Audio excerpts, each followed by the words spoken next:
Kebakaran hebat terjadi pada salah satu tank kebanggaan militer Ukraina pasca serangan Rusia datang menghantam. Rekamannya ramai beredar di media sosial Telegram pada Jumat 10 Mei 2024. Tepatnya di wilayah Yasnobrodovka, pejuang batalion Motorola dari kubu Rusia menargetkan serangannya ke kendaraan militer Ukraina yang beroperasi.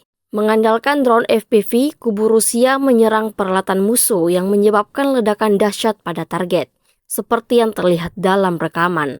Kobaran api disertai kepulan asap tebal terlihat jelas di arah ini. Angkatan bersenjata Rusia memastikan serangannya ini membuat pasukan Kiev kembali terima kerugian baru.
Download Tribun X sekarang, menghadirkan lokal menjadi Indonesia.